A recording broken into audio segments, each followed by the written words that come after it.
नमस्कार, मैं हूं हरिशंकर व्यास। सेंट्रल हॉल में आपका स्वागत है। तो प्रधानमंत्री नरेंद्र मोदी ने एक नया बीड़ा उठाया है, नौजवानों को नई सौगात दी है।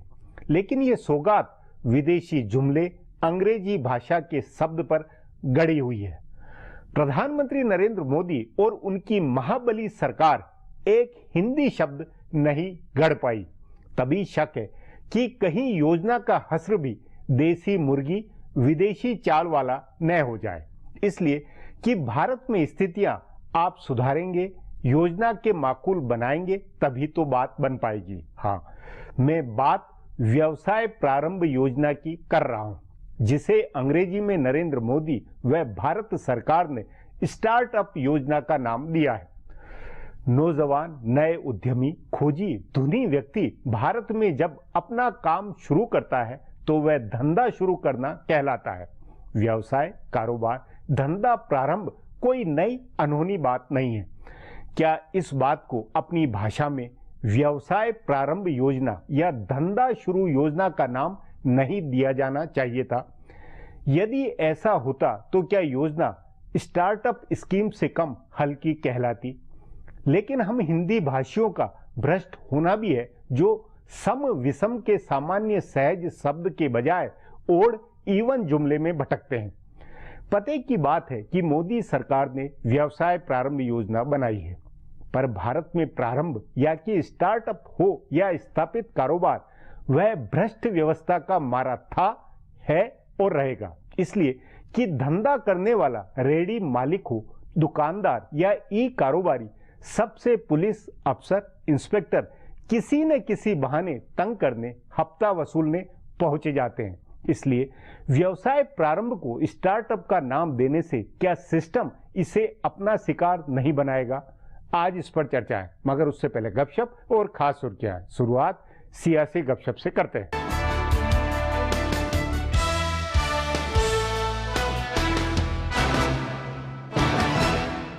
4 सूबों और मरकज के जेर क़यादत वाली एक रियासत के इंतखाबात से पहले कयासाराइयां लगाई जा रही है कि बीजेपी दिल्ली की तरह वजारत आलिया का दावेदार पेश करके लड़ेगी या बिहार की तरह बिना कोई चेहरा आगे किए मैदान में उतरेगी। पार्टी के माहिरीन जराये का कहना है कि जिन सूबों में पार्टी के पास मकबूल चेहरे हैं वहाँ सीएम के दावेदार के नाम का ऐलान होगा, और जहाँ नहीं है वहाँ पार्टी नरेंद्र मोदी के नाम पर लड़ेगी। तमिलनाडु, केरल और पुडुचेरी में पार्टी मोदी के नाम पर ही इंतखाबात में जाएगी। इसकी वजह है कि इन सूबों में पार्टी के पास कोई ज्यादा मकबूल चेहरा नहीं है, लेकिन इसके बरक्स असम और मगरबी बंगाल में पार्टी सीएम के दावेदार के नाम का ऐलान करके लड़ सकती है। ऐवान के बजट इजलास से पहले कांग्रेस पार्टी हिज़्ब इख्तिलाफ का इत्तेहाद बनाने लगी है। पार्टी के कई सीनियर रहनुमा मुख्तलिफ इलाकाई रहनुमाओं के राब्ते में हैं और उन्हें बजट इजलास में हुकूमत के खिलाफ एक महाज में लाने की कोशिश कर रहे हैं। बताया जा रहा है कि इसके लिए कांग्रेस पार्टी अपोजिशन जमातों का एक इजलास भी तलब कर सकती है। हालांकि माहिरीन जराये का कहना है कि बहुत कम पार्टियां हैं जो बाज़ाब्ता तौर से कांग्रेस की क़यादत वाले किसी महाज का हिस्सा बनना चाहती है। इसलिए मुमकिन है कि पार्टियों से गैर रस्मी तौर से ही बातचीत हो और उन्हें मुश्तरका महाज बनाने के लिए तैयार किया जाए। अरुणाचल प्रदेश में सदारती राज के निफाज और हैदराबाद में दलित तालिब इल्म की खुदकुशी के मामले पर कांग्रेस को लग रहा है कि वो हिज़्ब इख्तिलाफ को मुत्तहिद कर सकती है। हालांकि गुज़िश्ता बार उसने कुमारी शैलजा को सोमनाथ मंदिर में एंट्री से रोके जाने और पंजाब के अबोहर में दलित के हाथ काटे जाने के मसले पर ऐवान ने हंगामा किया था, लेकिन उसे ज्यादा कामयाबी नहीं मिली थी। इस बार चूंकि हैदराबाद का मामला गर्म है और ऐवान के इजलास के दौरान 5 सूबों में इंतखाबात का अमल चल रहा होगा, इसलिए कांग्रेस को इत्तेहाद की उम्मीद है। इसके लिए कांग्रेस रहनुमाओं ने अपने सबसे बड़े मुखालिफ में से एक अरविंद केजरीवाल से भी बात की है और तृणमूल कांग्रेस, बायां महाज व मायावती से भी बात की है। तृणमूल और बायां महाज दोनों के सूबों में इंतखाबात होने वाले हैं, इसलिए वो इन मसलों को ऐवान में उठाने पर रजामंद होंगे। जम्मू कश्मीर और अरुणाचल प्रदेश में क्या होगा? वहां सदारती राज का निफाज रहेगा या किसी न किसी तरह से बीजेपी का राज बहाल होगा? बीजेपी के रहनुमा दोनों ही हालात में अपनी कामयाबी मान रहे हैं, लेकिन उनका मानना है कि अगर हुकूमत बन जाए तो वो सबसे अच्छा है। दरअसल ये दोनों सूबे बीजेपी की और उससे पहले जनसंघ की सियासत का अहम मुद्दा रहे हैं। कश्मीर में पाकिस्तान के दखल और अरुणाचल में चीन की दावेदारी की मुखालफत करते हुए जनसंघ और बीजेपी ने सियासत की है और कांग्रेस को इन दोनों सूबों के मसले पर हमेशा घेरा है। इसलिए मौजूदा मुकाम पर ये दोनों सूबे बीजेपी के लिए काफी अहम हैं। बताया जा रहा है कि जम्मू कश्मीर में अगले हफ्ते हुकूमत साजी का रास्ता साफ हो जाएगा। 31 जनवरी को महबूबा मुफ्ती ने अपनी पार्टी के रहनुमाओं का इजलास तलब किया है और बीजेपी के रहनुमा मान रहे हैं कि महबूबा की पार्टी के ज्यादातर रुकने असेंबली बीजेपी के साथ हुकूमत साजी के लिए तैयार हैं, इसलिए वहां दिक्कत नहीं होगी। लेकिन अरुणाचल प्रदेश में कांग्रेस ने अपने बागियों को पटाने की कोशिश तेज कर दी है। इससे बीजेपी के मैनेजरों को परेशानी हो रही है। उन्हें लग रहा है कि कुछ बागी कांग्रेस की तरफ लौट सकते हैं। ऐसे में वहां मकबूल हुकूमत बनाने का मंसूबा नाकाम हो सकता है। तभी बीजेपी रहनुमा चाहते हैं कि अरुणाचल में सदर राज का निफाज ही रहे और बाद में नए इंतखाबात हों। सदारती राज का मामला अब अदालत उज़्मा के फैसले पर मुनहसिर है। अब आज की सुर्खियां ये लीक से कुछ हटकर है और इनसे देश की दशा दिशा को बूझ सकेंगे।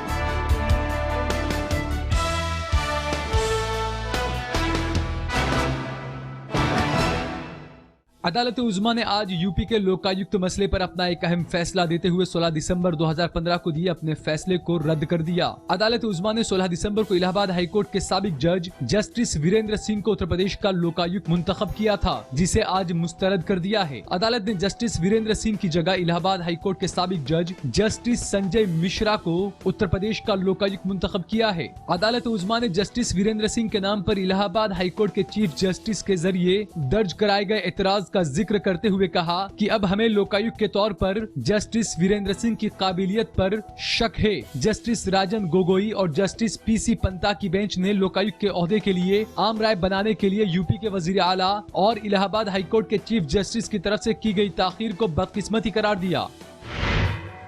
बीएसपी सदर मायावती ने आज मरकज की मोदी हुकूमत पर जमकर निशाना साधा। मायावती ने अलीगढ़ मुस्लिम यूनिवर्सिटी और जामिया मिल्लिया इस्लामिया यूनिवर्सिटी का अकलियत का दर्जा बहाल करने का मुतालबा करते हुए कहा कि मरकज की नरेंद्र मोदी हुकूमत सियासत से मुतासिर होकर इस दर्जे को छीनने के लिए बिना वजह की बातों का सहारा ले रही है। मायावती ने प्रेस कॉन्फ्रेंस में कहा कि मरकजी हुकूमत अलीगढ़ मुस्लिम यूनिवर्सिटी और जामिया मिल्लिया यूनिवर्सिटी की पहचान के खिलाफ जाकर उनका अकलियती इदारे का दर्जा छीनकर अकलियती तलबा को यतीम बनाने की कोशिश में जुटी है। मायावती ने कहा कि मुसलमानों के पास मुल्क में जो आला तालीमी इदारे हैं उनका अकलियत का दर्जा मुसलसल जारी रखना चाहिए। उन्होंने कहा कि बीजेपी को अगर दलितों और अकलियतों की इतनी ही फिक्र है तो उसे सबसे पहले प्राइमरी स्कूलों की खराब हालत को सुधारना चाहिए, क्योंकि दलितों और अकलियतों के ज्यादातर बच्चे इन्हीं स्कूलों में पढ़ने को मजबूर हैं। मायावती ने कहा कि प्राइवेट स्कूलों में भी रिजर्वेशन का निजाम बनाया जाना चाहिए। मायावती ने कहा कि वजीर आजम मोदी अपने सियासी मफाद की वजह से दलितों के मसीहा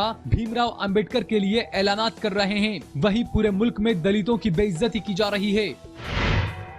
अमित शाह के दोबारा बीजेपी सदर मुंतखब किए जाने के 4 दिन बाद आज बीजेपी पार्लियामानी बोर्ड का एक अहम इजलास हुआ। इस इजलास में अमित शाह को उनकी नई मियाद के लिए मुबारकबाद दी गई। पार्लियामानी बोर्ड में बीजेपी सदर के नाते गुज़िश्ता करीब 20 महीने के उनके कामकाज का ब्यौरा रखा गया और काफी कम वक्त में बड़ी कामयाबियां हासिल करने के लिए उनकी तारीफ की गई। वजीर आजम नरेंद्र मोदी ने भी पार्लियामानी बोर्ड के इजलास में हिस्सा लिया। बोर्ड के सभी मेंबरान इजलास में मौजूद थे। गौरतलब है कि अमित शाह को 24 जनवरी को 3 साल के लिए मुकम्मल मियाद देते हुए पार्टी का सदर मुंतखब किया गया है।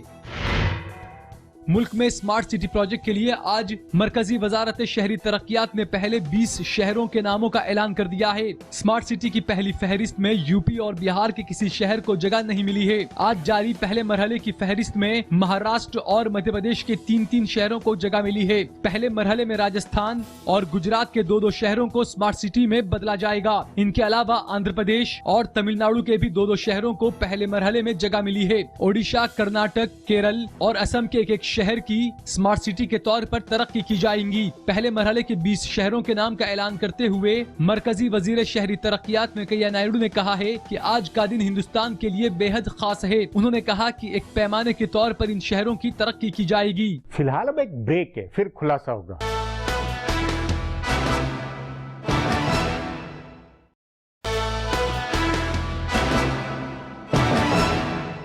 पता नहीं भाजपा के नेता प्रधानमंत्री किस ग्रंथि या के कॉम्प्लेक्स में अंग्रेजी के शब्द का चोगा पहनकर शाइनिंग इंडिया सोचते हैं या मेक इन इंडिया बनाते हैं। व्यवसाय प्रारंभ योजना का लक्ष्य नौजवानों को स्वरोजगार की तरफ प्रेरित करना है। इसके लिए सरकार ने कई सुविधा रियायत देने की बात कही है। इस पर आगे चर्चा करें, उससे पहले देखें मेरा एक खुलासा।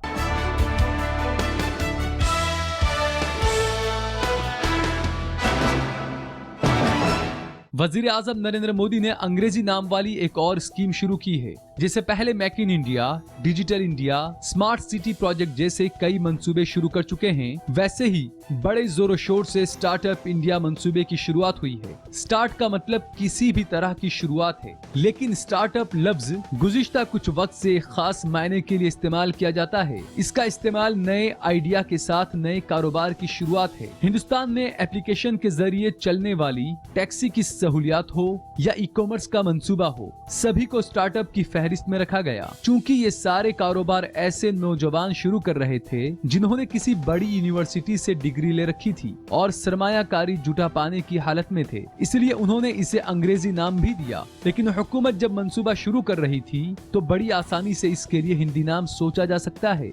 व्यवस्था प्रारंभ योजना के नाम से इसे शुरू किया जा सकता है।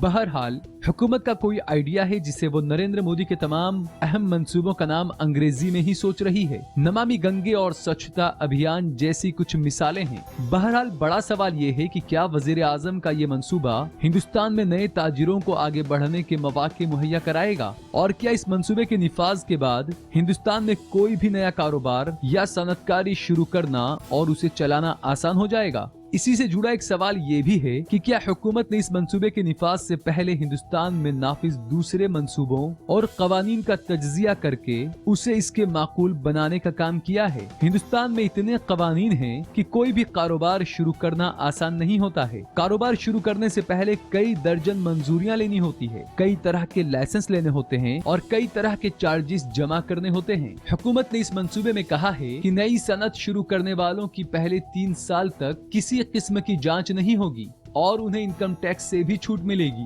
हुकूमत ने इसके लिए 10,000 करोड़ रुपए का फंड भी बनाया है, जिससे नए सनतकारों की मदद की जाएगी। लेकिन इनमें कई ऐसी चीजें हैं जिनके इम्तिहान वक्त के साथ होंगे। मिसाल के तौर पर दिल्ली या किसी भी दूसरे मेट्रो सिटी में ढेरों कारोबार हैं जिन्हें रिहायशी इलाकों में नहीं किया जा सकता है। लेकिन अगर कोई छोटी पूंजी से कारोबार शुरू करना चाहता है तो वो किसी इंडस्ट्रियल या इंस्टीट्यूशनल इलाके में कारोबार कैसे शुरू कर सकता है? शायद ही कोई कारोबार होगा जिससे कोई 3 साल में मुनाफा कमाने लगेगा। ऐसे में पहले 3 साल इनकम टैक्स से छूट देना भी कोई ज्यादा हौसला अफजाई करने वाली पहल नहीं लग रही है। इसी तरह कौमी सलामती का मामला अलग जुड़ा है। अगर हुकूमत किसी तरह की तफ्तीश नहीं करेगी तो मुमकिन है कि कुछ काम मुल्क मुखालिफ भी होने लगे। इसलिए कुल मिलाकर अभी इस मंसूबे के कई नुकात साफ नहीं हैं। अगर हुकूमत कोई एक मंसूबा शुरू करने के बाद मुल्क के कानूनी ढांचे को ठीक करने, लाइसेंस कोटा राज के बचे हुए पॉइंट्स को मिटाने और माहौल ठीक करने की कोशिश करती तो ज्यादा बेहतर होता। अब एक ब्रेक है, उसके बाद व्यवसाय प्रारंभ योजना पर चर्चा करेंगे।